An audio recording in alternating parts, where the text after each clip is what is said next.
You adapted one of his too, didn't you? Yeah, Child of God. Yeah, yeah. And I remember asking him when we did Child of God. Right. I got on the phone, and he was like my favorite writer, and Yeah. I was like living writer, and I was like, all right, so this is a book about a necrophiliac that's running around the woods murdering people so they can sleep with them, and so people are probably going to ask me why I made this movie. So I'll just ask you, Cormac, like, why did you write that? Why did you write the book?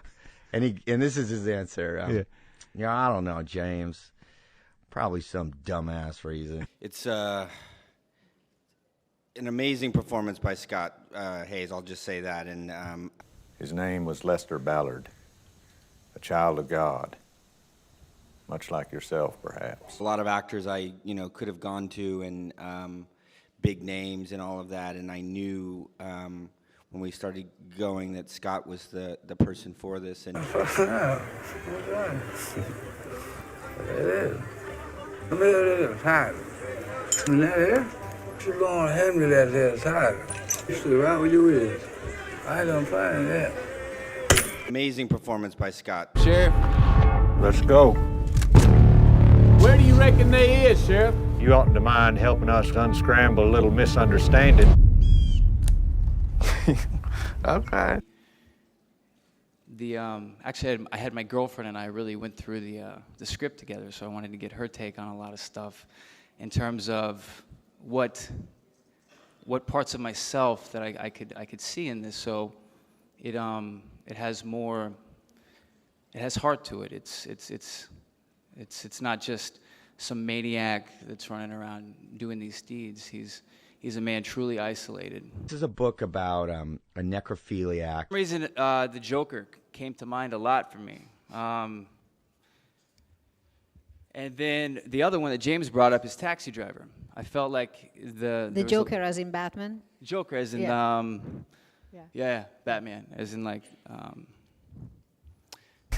Okay. Then I ended up, living in a cabin alone for 2 months, and then I lived in a cave for a month, and I really did the whole isolation thing. I didn't plan to do that when I went to Tennessee. It just kind of evolved into that. Okay. James, there's not one moment I was worried or concerned or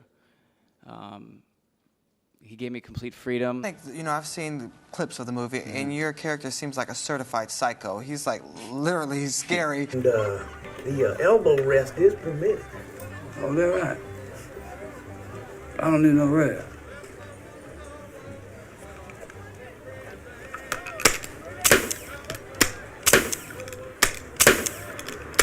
How did you pull yourself out of that character once you were done filming or once the whole production was over? I'm sure some people that watch this film will think we found some maniac living out in the woods and just shot him, but it's Scott giving the performance of a lifetime.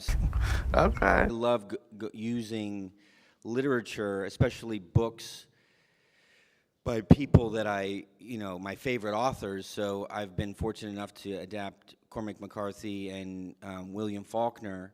And one of the things that it does for me is not only, does it give me a great story or great characters to adapt or put into a film. Okay.